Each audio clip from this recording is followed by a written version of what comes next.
Welcome back to Peak Humans, the podcast where we explore the tools, strategies, and mindsets that drive top performers to reach new heights. Today, we have a very special guest. His name is Brook Bishop. He's the visionary founder of Empire Partners. He's known for his expertise in scaling businesses, building powerful systems, and mastering the art of sales. Brook brings years of hands-on experience in growing companies from the ground up. In this episode, Brook's going to share insights from his journey, including what it takes to build a company in today's market, lessons learned from his work with Tony Robbins. So whether you're an entrepreneur, a leader, or simply interested in the psychology of success, Brook's wisdom is going to offer some powerful roadmap for anyone aiming to elevate their impact. Brook, welcome to the show. Dude, thanks for having me here, brother. This has actually been a long time coming. It has been, man. I'm really stoked about it, and I'm grateful that you're blessing us with your time and your presence. Blessed to be here. And I gotta be real. For anybody who's watching your video, your teeth are so dang white, bro.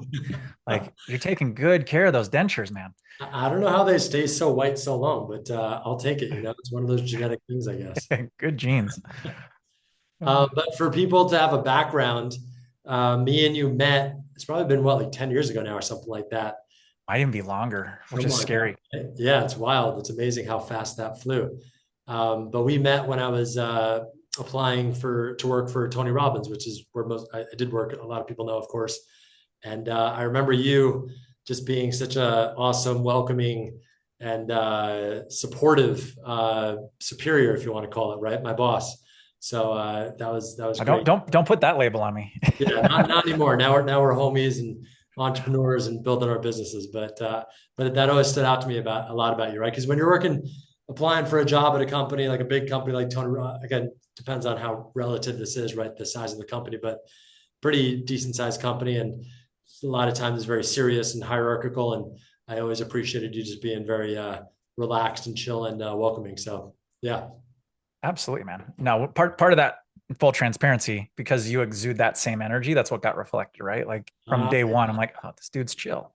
Yeah. There's a lot of people, I mean, you got to witness how many people came in, they're, pounding their chest and they just want to come in bigger than life, thinking that that's what's going to be, what we're looking for. Where back then, at least, we were looking for authenticity and heart centered. And yeah, that was 100% how you showed up. So that's awesome. Thank you. Great to hear that. Awesome. Well, let's dive into, tell us a little bit about your personal growth journey. How did you get into personal growth? And also, how did you get into coaching? Scary question, man. So when I was, let's see, how old was I? I was 12 years old, and my uncle, so when my parents split up, my uncle really stepped in as more of a father figure in my world.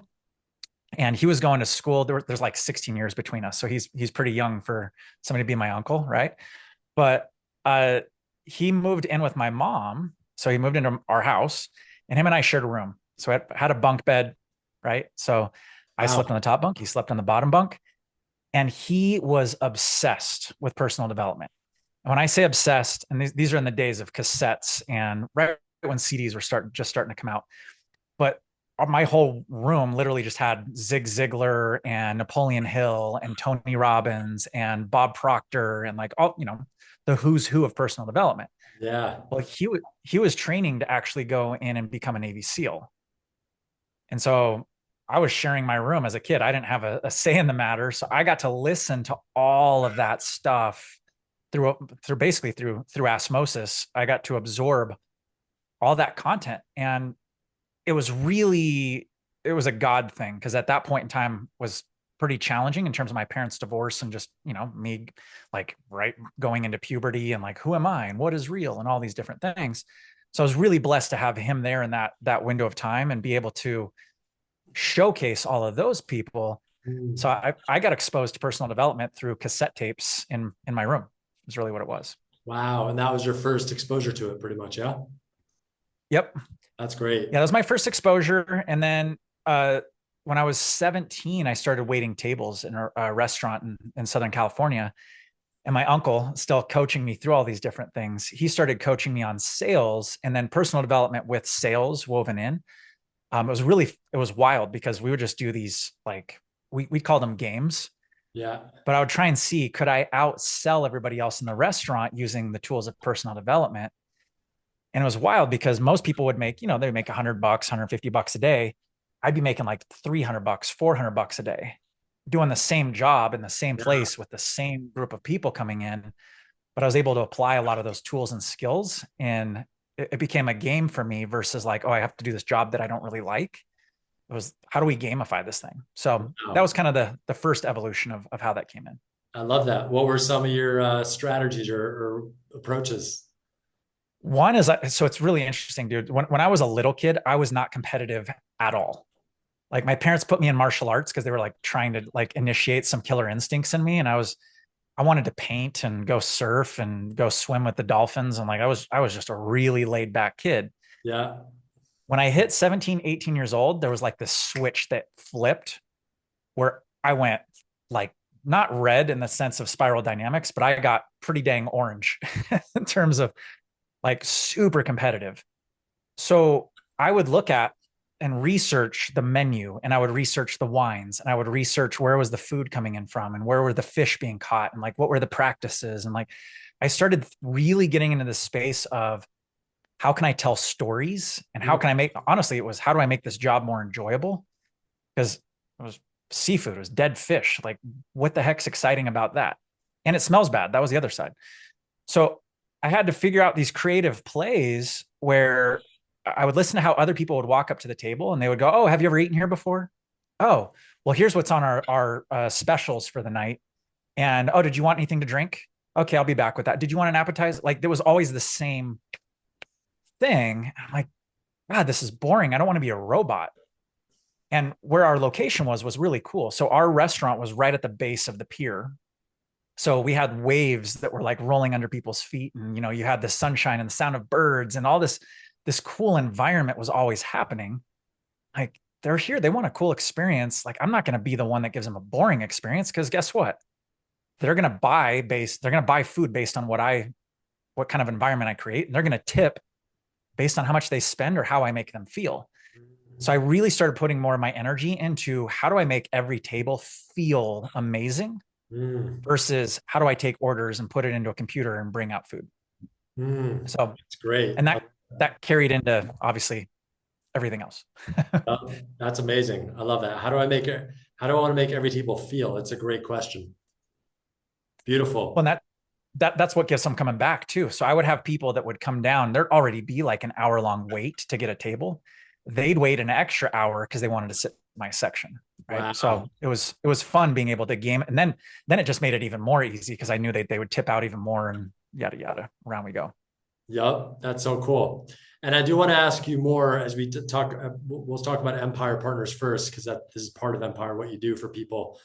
But even before my time at Tony Robbins, but I know you were a top sales superstar at Tony Robbins too, just like you were at the restaurant. So I did want to dig in a little bit on the psychology of how you do that, because a lot of people are entrepreneurs and business owners who listen to this and they want to grow their business, and sales is how you do that. So it'll be cool to dig in your mindset Yeah, a little bit too.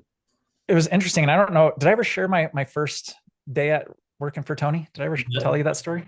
I can't remember. Tell it. Well, tell us. Tell everybody. Yeah. So I was super pumped when I got recruited to come work for Tony. There's a whole story that goes into that whole piece, but it was wild. And I'm sure you probably had similar, we have this story. You're going to go work for the biggest name in the game, literally the biggest human in the game, Yep. biggest revenues in the coaching personal development space. Like I had all these stories in my head, and I had listened to his, case in point, I've been listening to him for a decade at that point. So my first day coming into work with Tony, I'm sitting in an hour and a half of traffic. And in those days, we actually had a corporate office. Nowadays, it's all virtual, right? Yep. But, I got there and I went and met with HR, and, the sales floor was on the second story. All the executive and HR and that stuff was down on the bottom story. So they're taking me up the stairs. First thing, it should have been an interesting flag. The elevator was broken. So it was like a scene out of what the heck was the Big Bang Theory? Like the elevator was broken for the whole thing. It never worked when we worked there. So we go into this huge sales floor, and we're walking up to the cubicles, and I'm like looking around, I'm looking at the floor, and I'm like, God, the floor is dingy. Like it literally was stained, and it was brown, and it was nasty. And I'm like, where am I? All of a sudden I start seeing the cubicle walls, and I'm getting closer and closer to what became my cubicle space. And I kid you not, the cubicle walls were buckled in onto my office space. Somebody rather large had sat in the middle of the desk. And so it was kind of like this L-shaped desk. And so because it was buckled in the middle, all the drawers were angled out, right? Oh yeah. There was no chair. There was the old school computer with like a big ass floppy drive. And the computer was like, the deep dish computers back in the day, but like the 1 inch perimeter was all blurred out because it had just been old. And so I couldn't even read the perimeter of the computer monitor. So that was my first walking through the doors. And so I was there for like 30 minutes. I actually was like, this has got to be a joke. Well, then somebody walking by, and I won't say names just because we have too many people in our orbit, but somebody walked by and they go, your desk is cursed. Last 3 people that got hired, they didn't make it past a month. I'm like, what did I just get myself into? Right. Yeah. So literally after 30 minutes of trying to figure out what the heck was going on, I walked out the front door and I went to Home Depot, and I had to go buy all kinds of parts and different things to try and fix the desk so that I could actually work this new job that I was in, which was straight commission. So I'm like, if I don't fix this thing, I'm not making any money. Yeah. And oh, by the way, here's the other crazy part. This was in the middle of 2007, right before 2008.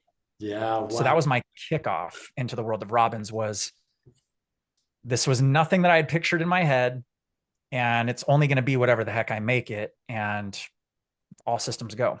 Wow. That's wild. I love that. So your mindset right away was like taking full ownership and making There was a little bit of like, what the F did I just do? Yeah. But so it was interesting because there's 2 things. So full transparency, the job I had prior to coming on with Tony, I actually got fired for insubordination. So I came from a place of where I thought I was going to be on that like trajectory of the corporate ladder. And I'm like, I'm going to be here for forever. And then it was like, poof, the job's gone. Yeah. So I came into Robbins humbled on one level, but there was an interesting thing. And I don't remember when the heck it happened, but it was basically positioned in a way of, you can do whatever you need to do to get the outcomes as long as you don't burn the brand. Mm. In the Yep. previous position where I got fired, was they were so rules oriented, and I had to do everything by the book and everything their way, and you couldn't have an opinion. And it was like, there was no creative thinking. It was very different environmentally. Yep. And there's a yin and yang that goes with both, right? But the thing that I felt so blessed with coming into Tony's world, I got to leverage the name of Tony, but everything else, I got to do whatever I wanted in terms of how I got to the destination. Yep. Yeah. I love that too, man. That was working for Tony was so much fun because you kind of did get to do, obviously you had to be respectful and do things the right way. Nothing, no breaking any laws, but like, it was cool that we were trained to be rule breakers in a good way. I think outside of the box and get the outcome done, and not always be so cookie cutter. So that was I love that training, and you were so great at helping us do that as well for the team.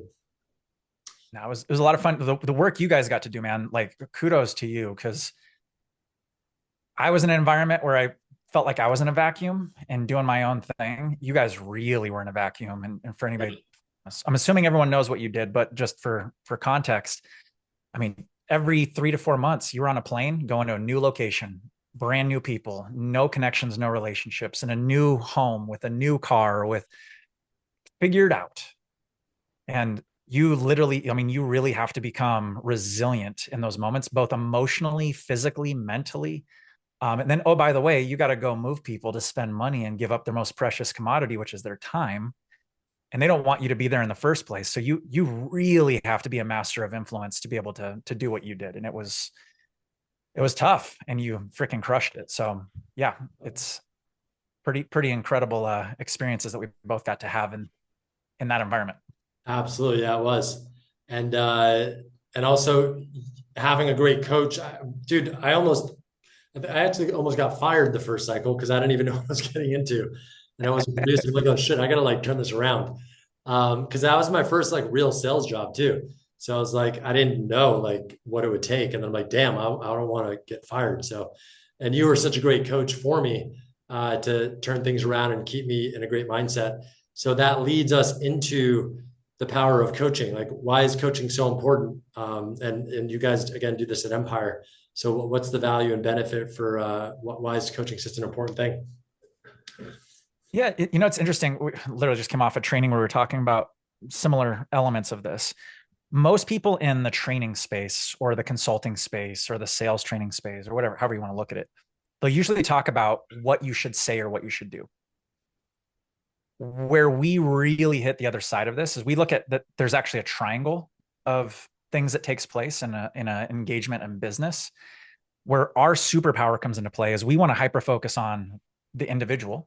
So the person running the business or the coach or the salesperson or however you want to position that. Then you have the other side of the equation, which is the other person.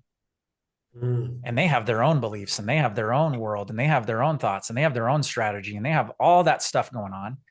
And then there's a third piece, and very few people talk about the client, the prospect. And I haven't heard anybody ever talk about the third piece of the puzzle, which is the environment. And so we're talking about it, right? Like there's certain cycles where I'm sure you did way better because you felt like your environment was set up for you to win. Right. Yep. And so you come in with a certain psychology about that and it gives you an edge. Well, there's some creative ways you can actually control the environment, which very few people ever talk about. And that's your own environment, or that's the environment of the prospect, or that's the environment that you cohabitate in a sales engagement or in a business engagement. So there's this piece of, okay, how can you get yourself to optimum or for peak performance or for peak humans, right? How do you show up as the best version of yourself? How do you make sure the environment is set up for the outcome that you desire? And then here's the really important one. How do you command the highest version of the other person? Because most people are talking to whoever the heck shows up. They're not talking to the highest version of who's capable of showing up. Yeah. That's where you can go supersonic as it relates to your business or sales or what have you. Wow. That's huge. I love that. Those are three awesome ways that I don't honestly hear many people talking about at all. So that's super powerful. Nice. All right. How do you do all that? No, I'm joking. Let's unpack it. Well, why don't we, so tell us actually, let's wind it back a little bit, right? So tell us about Empire Partners and what inspired you to start it. Yeah. So full transparency, I left Robbins really in the midst of the COVID beginning happenings of that. Yeah. So you can imagine, because you'd left, what year did you jump? Were you 18? 2018. No. 2018. Okay. Yeah. So like you can imagine being in an events company. You can't hold events globally. Yeah. And I was in charge of events. Made for a really interesting moment. And for me, it really came down to I knew we were going to have to rebuild that company, or I was going to have to go build my own company. And full transparency, everyone on the executive team was over, let's say 55 to 60 years old. Yeah. At that point in time, I was late 30s, right? So I'm sitting there going, okay, Tony's lifetime, like where's he going to go into the future of this? How many years? Everyone else that's on the executive team that's going to be making decisions based on their timeline, which is a way shorter runway in terms of to retirement. And I'm sitting there going, I'm at halftime in terms of not even at halftime. So I'm like, shit. Do I go rebuild with them knowing that there's going to be a fixed endpoint, or do I go rebuild something that I have control over and I can use this opportunity to catapult? I mean, that was really the impetus of going, I'm going to go all in on me, and I'm going to leverage the learnings that I got to glean in the 15 years of being an exec with Tony, and then the other learnings I got to do prior to that. So nice. I love that. And you started it, how long has it been now since you started? Like 3 years ago? 4 years ago? So four years. So middle of 2020 is when I jumped. Cool. Oh yeah. Got it. Okay, cool. Yeah. So like 4 years, 3.5, 4. So on your website, you turn established coaches into profitable business owners. What does that mean? Yes, we do. So there's a lot of people. Dude, I'm sure you get to witness this. There's a lot of, and actually, I'll ask the question: how many coaches do you see that are doing it as a side hustle or as a hobby or as like they love helping people and they went, oh, I should probably get paid to help people versus like actually building a business as a business owner, Yep. doing business owner things and setting up the structures properly so that you can actually scale and grow. And that's really the angle that we took on it is like, okay, at the end of the day, it's three things: marketing, sales, and fulfillment. Mm-hmm. Any business. Our unique twist on it is we really understand the dynamics of what is required as a coach to be not only effective in your coaching, but we know as a coach where you're strong as a coach, usually you're going to be weak as a marketer or as a salesperson. Yep. And so I had the benefit, so to the point, the table, and I forgot to tell you. So one of the things I did when that first day with working with Tony, I went down to the HR department and I asked them for a new computer because it wasn't working. And they laughed and they said, we don't have the budget to get you a new computer. Like, you're going to have to figure it out. Well, I went and ordered myself. I went and got a Dell credit card and ordered like the bomb diggity computer back then. Yeah. And I told everybody else on the sales floor that HR and IT had given me a brand new computer. And so you know how competitive the people in that environment were. So for 6 months, they all kept harassing HR and IT, being like, "Well, why does he get one?" Anyways, I don't know why that part of the story came to mind. But in the space of that, I got to get really, really good at selling coaching from the position I was positioned as a coach, like, hey, you get a complimentary or an introductory coaching session. Come check this out to see if you want to work with a Tony Robbins coach. I got Yeah. to do like 50,000 coaching sessions. Wow. And so in the hardest economic climate that the world's ever seen. So if I was able to figure out and crack the code and then train other people on how to do that and help people grow and scale, if I could take coaches who don't see themselves as salespeople, like from an identity standpoint, and give them a system that felt aligned and authentic and that they could do it, and then give them the nuances behind the scenes of the why. Mm. That was the part that always used to bug me. And every sales trainer would be like, just say this, but they never break down why the hell are you saying it that way. Yeah. And so that's really like our superpower is helping people who don't want to be salesy add value and enroll at a 40, 50, 60% enrollment rate, which is just unheard of. So Yeah. That's awesome. That's amazing.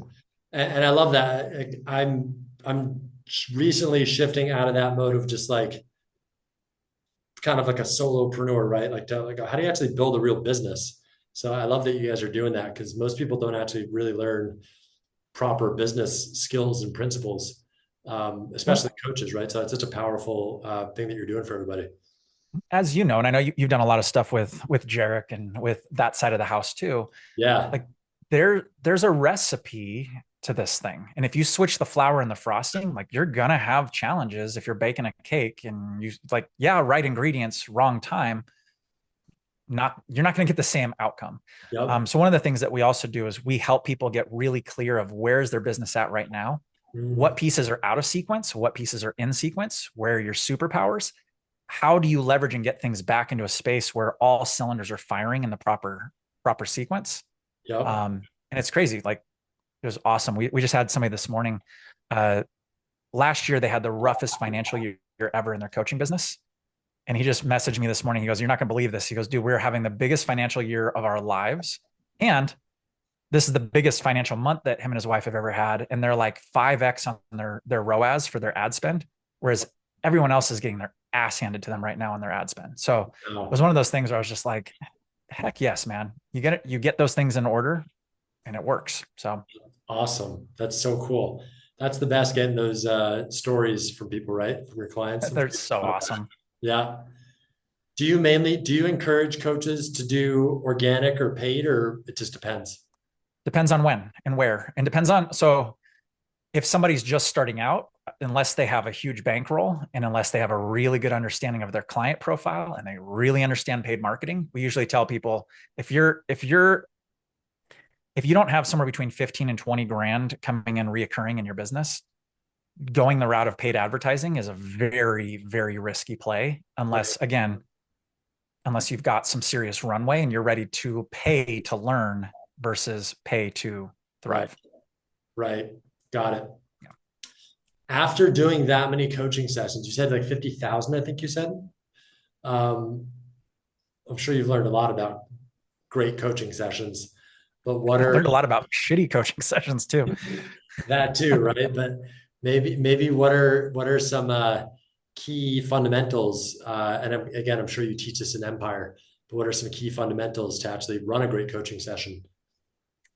Yeah. So, key fundamentals, you've got to look at your sales process in multiple buckets. Bucket one is, what is your pre-sales process? Meaning, if you're Mm, showing up to a sales engagement and that's your practice, be prepared to get your ass handed to you.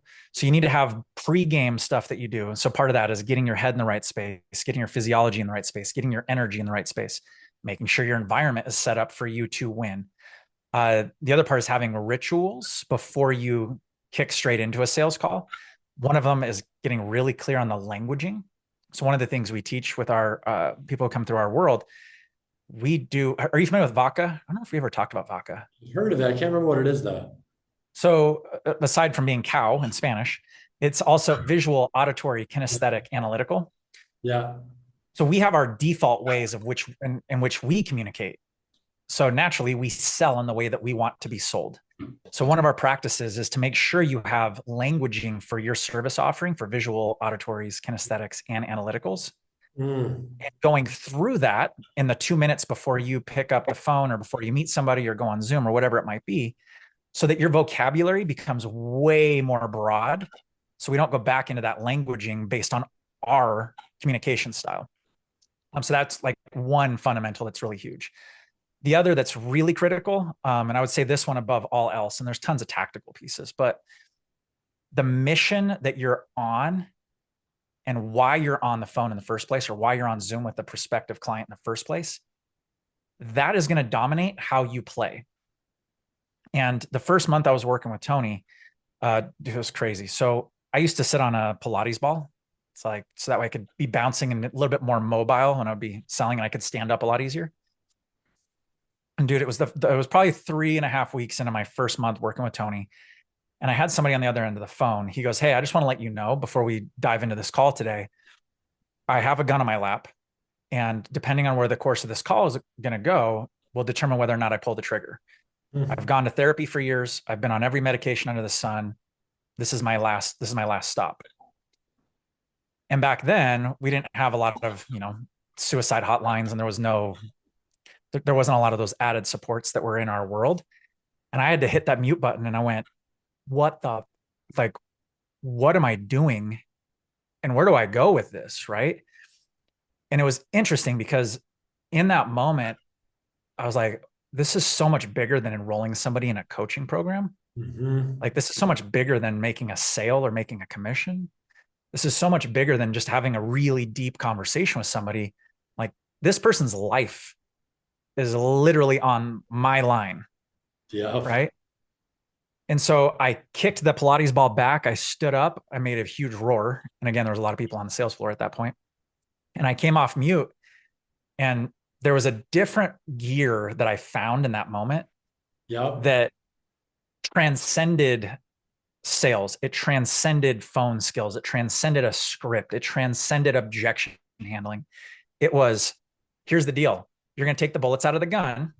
If you don't do that first step, I'm hanging up. And if you're not willing to do that first step, I'm not going to take you to step number 2.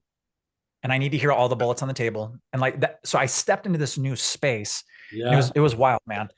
At the end of that call, so obviously the client didn't take their life, and they did enroll in coaching, which was awesome. But the thing that was wild, when I got done with the call, I was in full tears and it was like a full emotional release. But I wrote something down on a piece of paper. It said, "This client's life depends on this call." And I Mm, taped it to my monitor. And before every single sales call from that point forward, I would read those words out loud, and I would hit my chest once, and I would step into this zone of not selling, not even serving. It was a different gear of saving. And that shifted the conversation for every conversation going forward. It also, from a leadership standpoint, it also shifted the way I led my team, because I knew if you went in front of a room of 50, 100 people, 1,000 people, I knew you delivering wasn't necessarily just making a sale, it was saving lives. So that would be my biggest fundamental, is really get clear of why you're doing what you're doing and have a process, a ritual to anchor into what it is that what you're really doing, the real impact, because that'll carry you through the bullshit objections, or I got to think about it, I got to talk to my spouse, whatever, whatever comes up.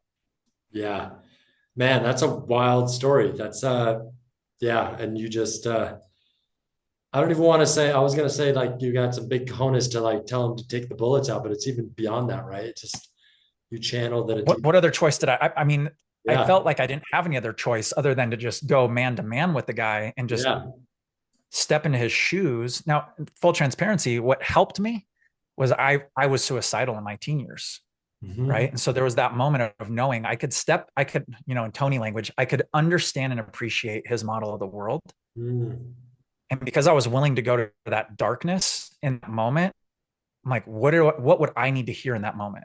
Yeah. And like, it was just, whether it was a God thing or a universe thing or whatever it was just like, okay, let's go. Wow. That's incredible.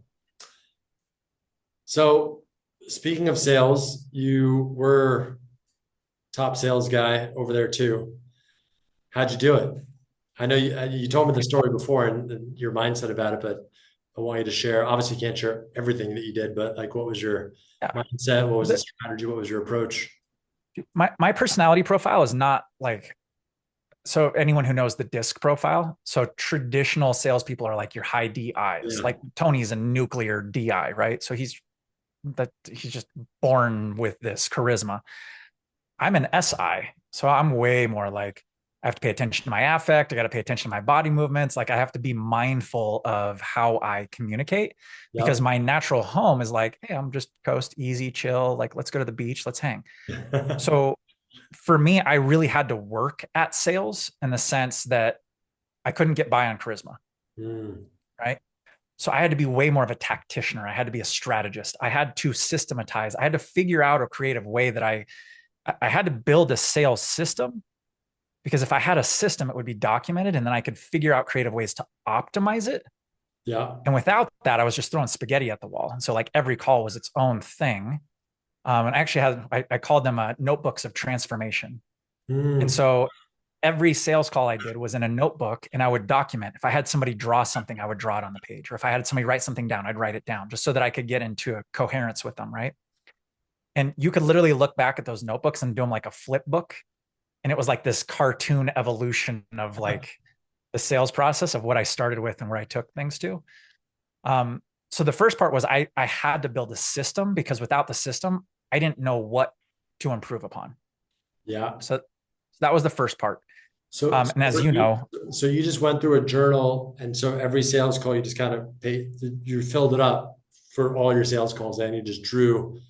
I did. And so it's funny. And we created a sales journal. I don't know. It sounds like a really cool process to implement. Yeah. And we took that. We actually have a sales journals that we actually include in our program now. So like people don't have to reinvent the wheel.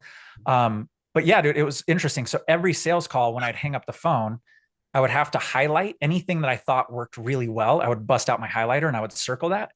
And if there's anything that I thought that could be better, I would take a green highlighter and I would circle that. And at the end of each day, I would capture my distinctions of what didn't work and what did work. And so I would put that into my structure going into the next day, and then I would test it. Yep. And I would do it the next day and I would test it. And I would, like, literally, it was a science experiment of iterate and tweak, iterate and tweak. Yeah. You just kept closing the feedback loop tighter and tighter. Yeah. And it was, I had to, because full transparency, I didn't have anybody mentoring me on it. So I had to be my own like scientist helping. And again, and I know you'll get you'll understand this. I don't know if everyone listening will understand this.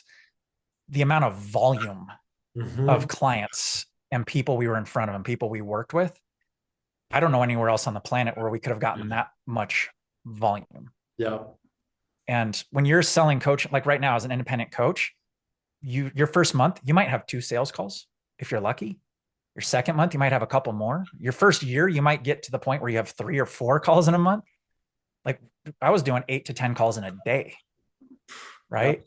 And so you have to get really good because the volume's moving at such a high pace. You have to get a system to be able to manage. And that was a huge piece of it. The second part of it, and this might sound really self-serving, they dangled a freaking carrot that was my dream. So from the early days of listening to Tony, he always talked about his island in Fiji. And so that second year that I was there, they put out an incentive. And so they're at the time, I didn't realize this, and I don't even know if you knew this. They were about 3 months away from closing their doors when Wow. 2008 hit. No, I didn't know that. Wow. And so that's how like tight they got, where they were like, something has to shift. Otherwise, like we're done. And it was actually the coaching department that actually saved the company. It was the coaching department. And then the next year, Tony launched Business Mastery. And that was the next thing that helped save it. Wow. But as an incentive for the sales team, they put out a trip. Whoever was the top salesperson would get a trip to Fiji for 2 people. And my dream was like to go to Tony Robbins Island and go to Fiji. And then they sweetened the deal and they said Tony was going to be there for the whole thing. And I'm like, oh, I don't care if I have to work 90 hours a week, right? I'm like, game on. And so that as a focal point was stronger than the shitstorm that was happening in the economy. Mm. I changed my wallpaper on my computer screen, my cell phone. Like I printed up pictures of Namale, Tony's resort in Fiji. I had pictures of scuba diving with hammerhead sharks. Like I literally consumed myself in with Fiji, Fiji, Fiji. Yeah. And like Fiji had to be stronger than the bullshit stories that the prospects were giving me on the phone. And like I just kept going back to Fiji, Fiji, Fiji. And it was crazy because my story and my purpose and vision was stronger than what was happening in the world. Mm. Yep. That's so powerful. It's kind of timely with where the world's at right now too, by the way, because a lot of the world's melting down and there's a lot of people that are getting some really intense stories. And we Yeah. are in a recession, even as much as the media doesn't want to admit it. Yeah. It's true. Check the luxury markets, check what's going on. We're there. So you better have a really powerful story that's way bigger than people's limitations. Anyways, I Yeah. digress. No, dude, I was going to go into that, right? The why and how important it is to have those reasons to pull through. Yeah. Yep. There was something I was going to ask you when you were talking about that. I can't remember anymore. But anyway, oh yeah. So what was so how did I'm curious about how you structured your day, right? Like a lot of people ask me, like Alex Hormozy's like, just start working first thing in the morning. Don't do any morning rituals.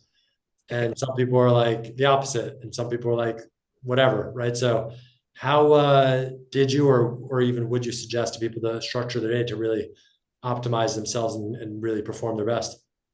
It's interesting. So I used to be I was a night owl for years. It was like stay up late, sleep in, start midday, that kind of thing. And I didn't have a solid morning routine. Mm-hmm. And it was fascinating. So the job I had right before Robbins that I got fired for insubordination. Really insubordinate? Or are they just like I was an asshole in the moment. I didn't play my cards right. I'll just put it that way. I just find it hard to believe you were like that insubordinate, but maybe you said something snarky or something. You got me on the other side of that. Yeah, I mean, they brought in a new manager and I did not jive with him. And I let him know that I didn't jive with him in front of the other team members. Was I justified? Yes. Did I handle it properly? No. Right. So it was a good learning experience. But what was interesting that night when I got fired, I felt like I was broken because I was 22 years old, 23 years old at the time. And I thought like I was going to work with this company for forever. So I was emotionally like, oh my God, I just ruined my future.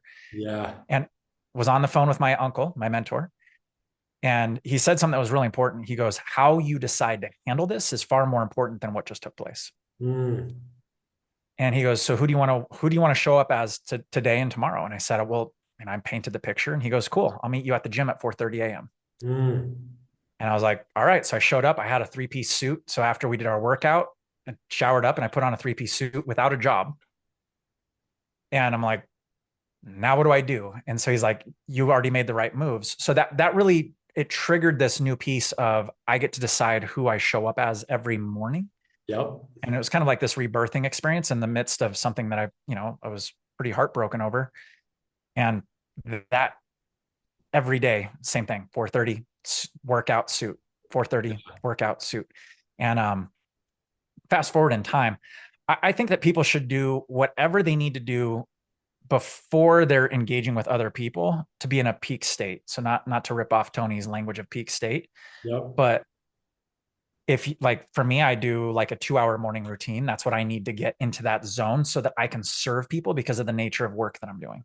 Some Yep. people might need 30 minutes. Some people might not need any time. Some people might need, like my wife, her morning routine is like 5 a.m. to like 10 a.m. Like she has a legit Wow. process she goes through, So yeah, I think to each his own, but I think that there should definitely be some form of an intention that's there. Yeah. And it should be to show up as the best version of yourself, whatever that is. Right. It's the means to the end, right? To get the outcome of being your best self, right? Yeah. Yeah. Cool. Your uncle's a legend too, by the way. Can we tell everybody It's his kind of name? a big deal. Yeah. So Mark von Musser, he he's a freak. So it's pretty cool because in the experience of working at Tony's, so he then became director of coaching for Tony. Yeah. He then left and then he went to work for Clients on Demand and he helped create a ton of cool stuff for them. And he's now left and he's got his own thing called Soar and Roar. Cool. Yeah, I've been very blessed to have him in my world because, dude, yeah, I mean, other than going and finding a mentor, I don't know any, I mean, aside from Tony, I don't know anybody else like Tony or Mark. Interestingly enough, they have the same disc profiles, but yeah, it was definitely somewhere karmically in a previous life. I did something right to have him in my world. And especially because, family stuff, my dad wasn't there in that zone. And Mark really, not only did he show up just as an incredible mentor, but he really was an incredible father figure too. Yeah. That's awesome. I remember him when I was at Tony too. His trainings were so good. I was like, yes, just getting He's those so good. downloads. Yeah. That's great, man. Yeah. And such a blessing. You got to grow up with him, right? And bunk and live in the same room with him for a little bit. I'm sure that I was did. powerful. Yeah, no, I definitely did. He's one of those interesting people. Have you ever read any of Tom Brown's work? I don't think so. Did, Right. did you ever see the movie The Hunted with Benicio del Toro and Tommy Lee Jones? No, I think I've Oh, heard of it. I haven't seen it though. dude. Should I watch it? Yeah, it's pretty legit. I mean, the Cool. quality of filming is probably, it's probably late 2000s or something now. Or I'm sorry, late 90s. Yeah. But the storyline's fantastic. But there's the guy they made the film about is this gentleman named Tom Brown. And he was the last white man to be raised by an Apache scout. So he taught him all the ways of the shaman and the ways of the trackers and the like really cool stuff. And so Tom Brown wrote a bunch of books and he teaches people how to track and he teaches like the ancient ways of the Apache. Yeah. And my uncle, so Mark, so again, he did everybody's freaking programs under the sun. He went and trained under Tom Brown. Mm. And so there was always this cool piece of the way that Mark taught or the way he teaches. He teaches through experience and story. And then there's always these principles that are like woven in. And that's what grandfather who trained Tom Brown, that was his whole styling of things. It was really cool. That's cool. So I got to experience a lot of really cool things. And through that, Mark wove in all this incredible like life learning experiences. Nice. That's awesome. Yeah. So now Mark, Soar and Roar, it's a coaching company? So yeah, so he's working with coaches. He's really in the mindset piece and really associating with your purpose and your mission and helping weave that into your business piece so that gets brought into all the things that you do within your business. Nice. That's awesome. Cool. Yeah, it's pretty cool. One thing I think that's really great about you and how you operate is I always admired because you have 3 kids, 2 kids? 3. Yeah. 3 kids, right? You have 3 kids, you have your wife. And I remember when we were working together at one point, you were like exploring the parks in an RV. And I'm like, dude, that's so cool. So you're like badass in your work and like a master, right? Like you're focused and doing the job of a top performer, but still you're like living a cool life, right? You have like a rich life and you're doing cool things with your family and have a family, right? So, I admire that.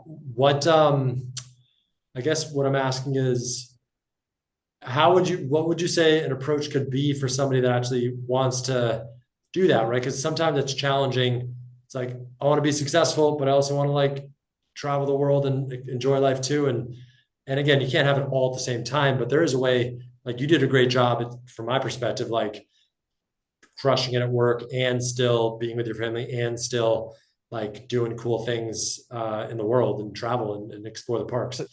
Super timely with the election being right around, I don't know when this one will air for before or after it, but you know, ask better questions, right? So for us, actually when my wife, she broke both of her legs, and we were actually in escrow for a property that we were like super excited about.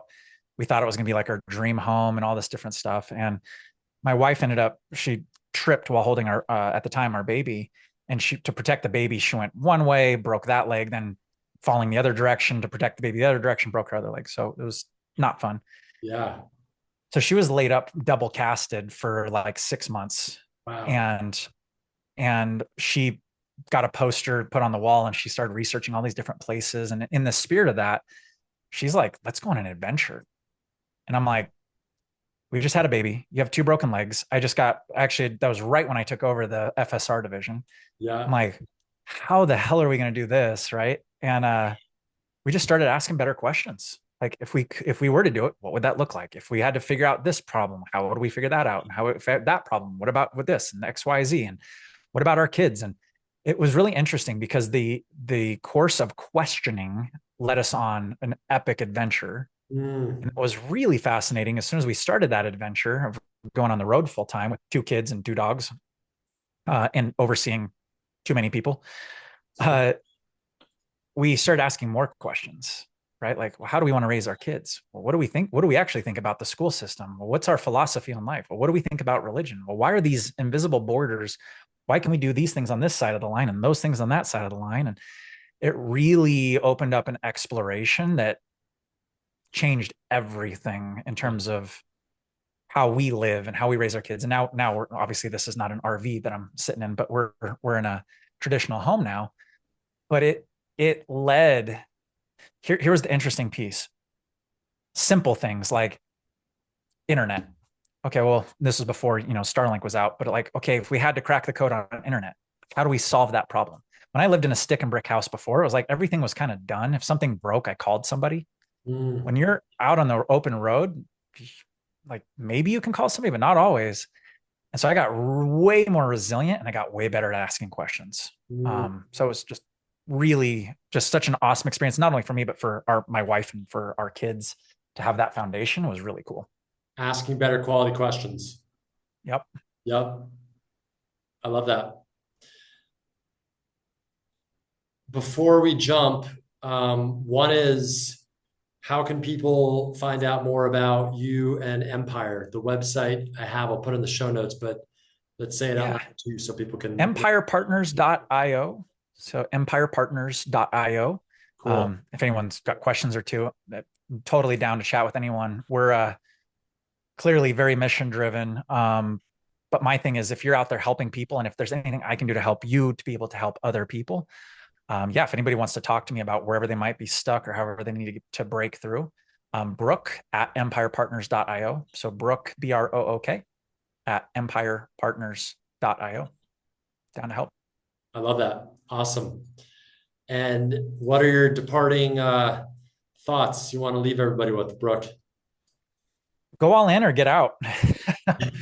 um, no, and I mean that seriously, just because Yeah. there's so many people that are dabbling in this space right now, and there's a lot of people that really truly need help. Yep. And the dabblers need to get out of the way for the people that are fully committed to helping people transform their life. And if you're going to go all in, fucking go all in, like Yeah. legit go all in and help people, and let's play big. Mm. I love that. So good. Thanks, brother. Great talking to you. Dude, you too, man. Thank you for having me on, bro. Absolutely.